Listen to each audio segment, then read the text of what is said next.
So now let's move on to the next unit of this chapter. We're done with the first unit. Now the next unit is differing stands, differing strands within the movement.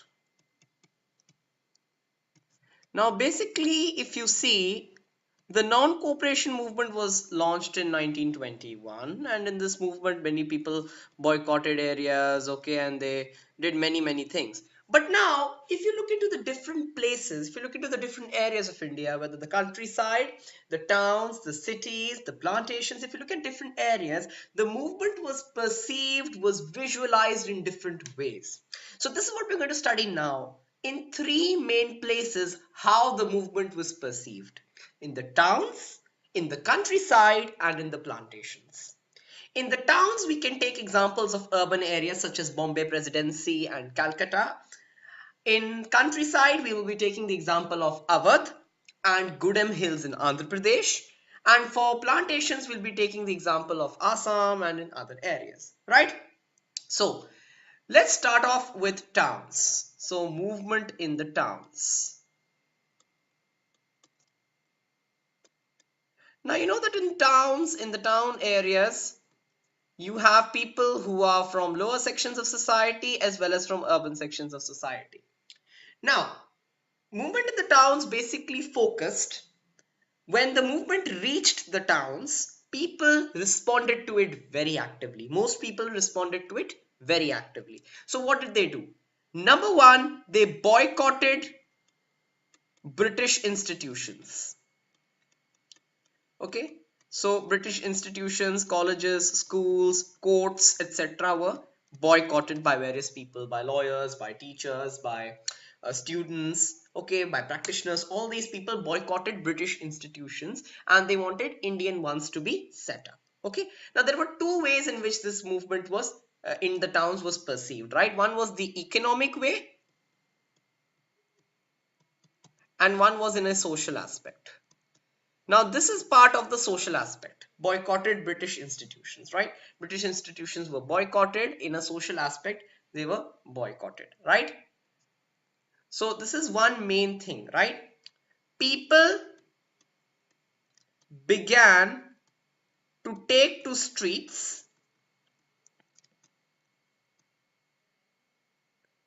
and boycott British elections. Now, elections also were boycotted. They did not participate in any elections. Okay, people boycotted those elections. They did not vote and neither did they contest, right? So these were all a social aspect, how a social aspect of the movement was seen in towns, right? But still, if you see, not everyone was equally moving in the movement, right? Let's see how. An example of this is the Justice Party of the non-Brahmins. Now, Justice Party is a party which was set up by the non-Brahmins, obviously from the lower castes, and they felt that boycotting British institutions will make them lose the little power that they have gained, right?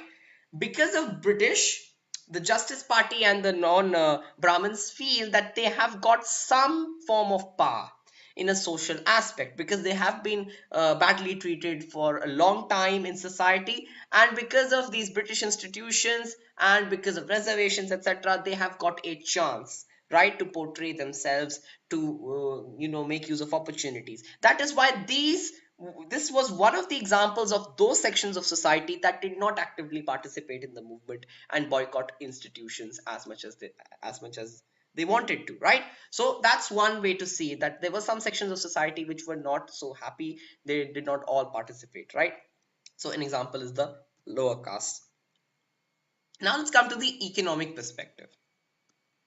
Now in the economic perspective, first thing was that people boycotted British products.